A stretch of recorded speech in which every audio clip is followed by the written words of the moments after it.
Okay, I'm taking you all back in time to 2017 when a revolutionary TV show came out that was gonna change the way we looked at teen dramas forever, because this one was not revolving around love triangles and who's going out with who. That was not the central conflict. The central conflict was murder mystery. Woo! The likes of which would rival Scooby-Doo. Obviously talking about Riverdale. Wee! And I have a confession to make. I've watched all of Riverdale and I thought season 1 was pretty fine. I liked it enough that I've continued to watch it. I watched the first episode, I was like, Jesus Christ, this is bad. And I just stopped.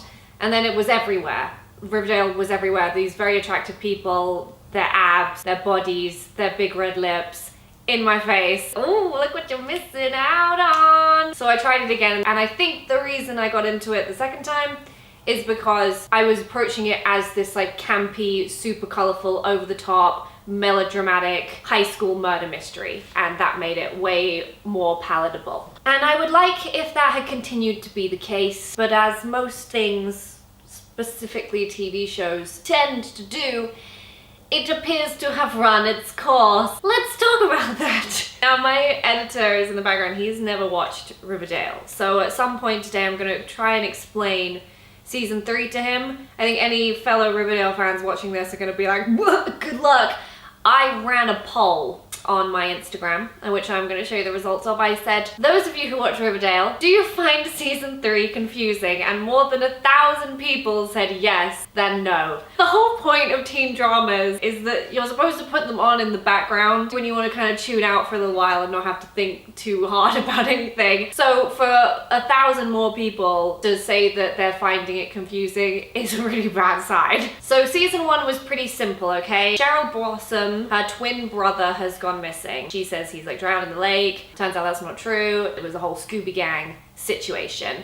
No love triangle bullshit, just a bunch of teenagers trying to solve a mystery. Season 2 was another mystery, a serial killer. Now this might be speculation, but you started to get the feeling in season 2 they didn't really know where it was going. Season 1 ends with like Archie's dad getting shot, and then they decide that they're gonna turn that into the central plot and that this guy is like a serial killer. It would have made sense if the central plot line was like trying to find out who this serial killer was, but it just sort of got lost. And then it really lost its way when we started to bring in these supernatural elements. So around halfway through season 2, people, they announce Sabrina the Teenage Witch. Everyone's like, what? Sabrina is to do with Archie? And then everybody got on Google and it was like, oh, okay, yeah, Sabrina is a spin-off of the Archie universe. Because I didn't know that. Yeah, no one knew that. We just didn't have Archie in England. We had the Beano and Simpsons comics.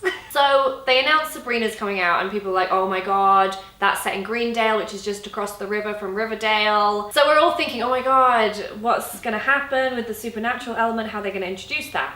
One of the characters, Jughead, he's basically like a drug mule, and he has to take something across the different towns, and he's told, do not look under the blanket in the back of the truck. Do not look what is there.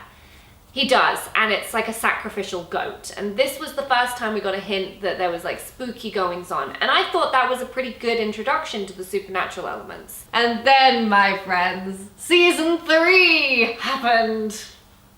Oh dear. I had already seen a lot of people complaining about season 3 on social media, saying it was bad. It's a real mess. It seems like they had this idea, like a supernatural idea, and then they changed their minds and were like, this is too out of the comfort zone of Riverdale's reality. And they've kind of backpedaled, but that just means that none of what's happened makes any sense. Are they writing it episode by episode?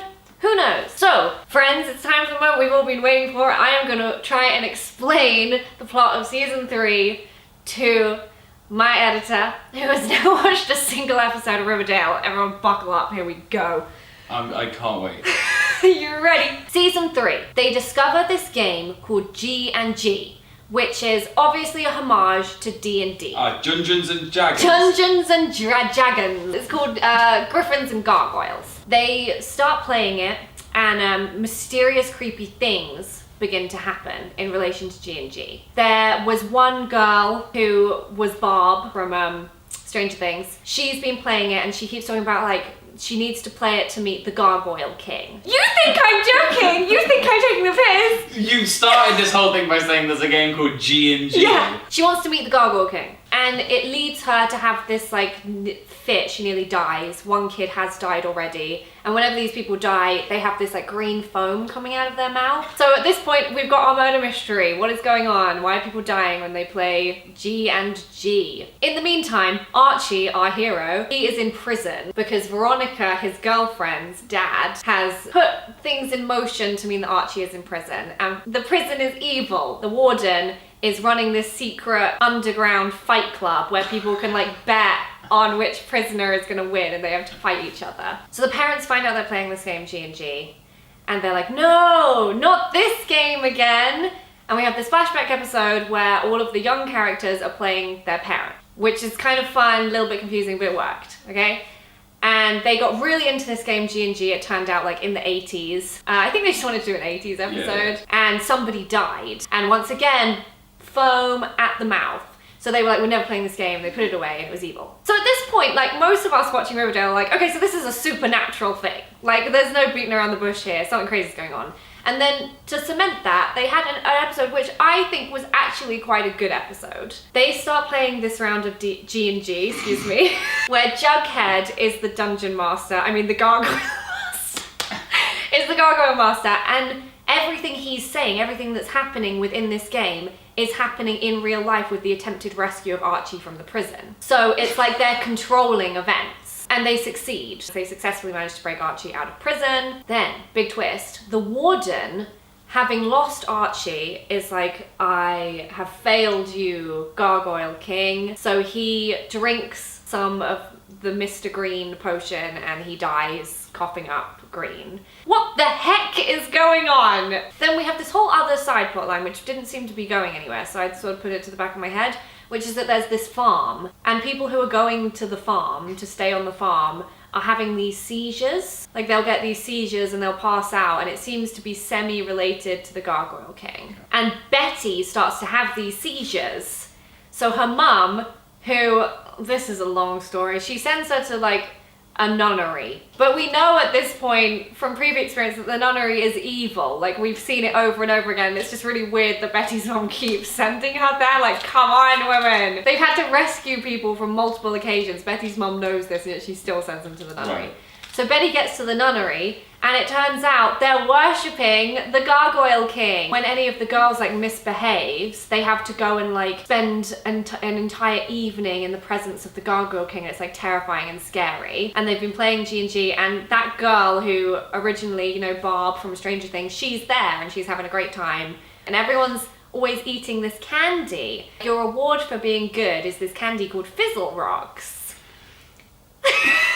I don't know if you're joking. I literally could be adding any old crap in here and you would have no idea. And Betty realizes that Fizzle Rocks is a drug that Hiram Lodge, Veronica's dad, the one who put Archie in prison, is like testing out via the nunnery. It's making people hallucinate, so the Gargoyle King isn't even real. So Betty realizes the only way she can save all of these kids from the nunnery is to make them think that she's some kind of goddess who's rescued them, because they're all still like high on Fizzle Rocks and they're so terrified of this Gargoyle King. So she becomes the Griffin Queen! Griffins and Gargoyles, it comes full circle. And all of these kids from the nunnery are now living at Betty's house. In the meantime, while Betty's been up to all this nonsense, Jughead and Archie have been on the run, and Veronica is now running a club. She runs like an underground, like kind of 1920s style club. Archie is like to Jughead, look, I'm a wanted criminal, you need to go back to your life with Betty and being king of the serpents. Because he's king of a gang called the Serpents. Archie goes off into the wilderness on his own and Jughead goes back home. But when Jughead tries to go back home, it turns out the entire town of Riverdale has been quarantined because everyone's been having these fits. And I'm like, whoa, what is going on? I wish I knew. And Betty is trying to get Hiram Lodge sent to prison because he's been testing out drugs. And this is our mid-season final. We're like, what's gonna happen? Then last week, we got the new episode. Oh, right, okay. And we're all like, what's gonna happen? I'll tell you what happened. They just forgot about the whole quarantine thing. Right. That never happened at all. Okay. They're just like, oh, they always have Jughead like narrate the beginning of most episodes, and Jughead's here like, there was a quarantine and now that's over. So they just forget that happened. That was stupid. What we have in the new episode is Archie's out in the wilderness and he gets attacked by a bear, but we never saw the bear. I don't know if this is a budget issue or if maybe it wasn't a bear at all. We're gonna find out it was like the Gargoyle King or something. You just never know with Riverdale, guys. You just don't know. So everyone's just back at school. Cheryl Blossom and her girlfriend, Lonnie. I would say there's some great lesbian representation in Riverdale, which is great. They've become cat burglars. When you say these things really casual, like... Yeah, we don't know when that happened. They just decided it. So Betty's got all of these kids now from the nunnery living in her house. Yep. And the mum is like, we can't look after all these kids. And I'm like, yeah, no, Really they good. can't. How do they have enough room? It doesn't make any sense. It turns out that some of the kids have been sneaking Fizzle Rocks still. They don't know where they're getting it from. Turns out they say they've been getting them from a serpent. A serpent has been dealing drugs. Cole Sprouse has to do these very serious deliveries where he's telling his serpent members, he's like, that's not what a serpent is about. If I see any of you dealing Fizzle Rocks again, you're out of the serpents. It's legit called Fizzle Rocks, because I thought you were just saying that No, because you couldn't remember what it was called. They're really called Fizzle Rocks. And one day Betty gets home and the people from the farm are there. You know, remember The farm plotline? subplot. I bet you forgot about it, didn't you? Yeah, and I was like, oh yeah, this. I thought they'd forgotten about it too. I pinned it. Yeah. You told me to. They're like, we're gonna take in all the kids from the nunnery, and Betty is like, no, I don't trust the farm. You can't do this, you can't take these kids. And then the kids are like, but you lied to us. The Gargoyle King is still alive. I saw him in the woods. And we don't know where that's gonna go. And neither do the writers, apparently. Maybe the mystery is the confusion we got along the way. So that's about where we are right now. I have a bazillion questions. Hit me. I would like to know them. It seems to me that it's like Scooby-Doo version of Twin Peaks. Have you seen Twin Peaks? Yeah, okay. You know how that kind of started off as a murder mystery and just got... Got weird. Do you Yeah, get the same feeling just from what I've explained? That the writers aren't entirely sure if they want it to be supernatural Yeah, or no, not? that's exactly what I was going to say. But Sabrina has actual magic, right? So Sabrina is and I've our, not like, seen we're it. a magical universe. Yeah. And at one point they even, like, kidnapped some Riverdale boys. The way you described this to me, it sounds kind of fun. Like, I'm Yeah. not going to lie. Like, Yeah, exactly. I think I could watch this. Like, it is complete and utter garbage, but we're enjoying it because it's just wild. Like, usually when I watch a show or a movie, I can kind of guess where it's going. I just don't know with Riverdale. I could not begin to comprehend where this is going. It's like the ramblings of a madman. You know, they're really putting it all on its head with coherent plot lines, sensible writing. Just they threw it all out the window. They don't care. Player character motivation. Yeah, I hope this has encouraged some people to pick up Riverdale because it's really a wild ride. Like when I sat down to make this, I was like, Riverdale is like so bad, but not in any bad ways, just in nonsense ways. Like I'm never offended when I watch Riverdale. So next up, we're gonna do one last little bit. I'm gonna try and guess what's gonna happen in this season of Riverdale. We know that there's gonna be a Heathers episode where they're gonna do the Heathers musical. Okay. Because they have time to do that with all this crazy Right, stuff okay, of going on. course, They yeah. did Carrie last season. Right, okay. They did the Carrie musical, and people hated that episode, but I thought it was kind of fun. People are already really nervous about it because they're like, no, Riverdale sucks, they're gonna ruin Heathers. Yes, they will, but it's gonna be fun. We'll enjoy it. This is also the new Glee as well. It's also, yeah, it's also that. it dips its toe into many genres. At some point, the writers are gonna be like, oh, guys, I think we really have to make up our minds whether the Gargoyle King is real. They're probably going to decide that it is, and it's going to somehow link to Sabrina. It'll turn out that the farm is like an anti-witch place. Like maybe they're trying to make it seem like they're actually doing all the evil stuff, but they're trying to make it seem like witches are doing all the evil stuff, so everyone like turns on witches. These are just like sensible ideas, like things that could tie it all together. So it's definitely not going to be any of these. I just don't know! It can't be both, can it? It can't be a hallucinogenic drug and a real gargoyle. And a king. real Gargoyle King, but apparently it can. I would also like to comment on one other thing. So we have Griffins and Gargoyles, which is like G&G is D&D. And in the most recent episode with Cheryl Blossom and Lonnie, the cat burglars, they broke into Hiram Lodge's house and they stole a Fabergé egg. I feel like it's just like anyone who watched The Simpsons knew what a Fabergé egg was because Bleeding Gums Murphy was addicted to them. He'd just like buy Fabergé eggs, so I always knew what they were. They're these really expensive ornamental eggs, and in this they called it a Fabergé egg. Did you see what they did there? Why? Is it Do you think I have the answers? Is Fabergé trademarked? At this point, they're like, oh, we've called this thing G&G, which is D&D. So we'll call this thing, it's always to a G. It's always to a G. That's a hint. That is a clue. That is a clue. Which characters' names begin with G? I've got to go look through them. If in the next episode someone's drinking a Diet Gloke. A Diet Gloke. I don't really know what the point of this video was. I think I just wanted to discuss, because it's been playing on my mind a lot, that Riverdale is bad. Yes, we know Riverdale is bad, but maybe that's okay.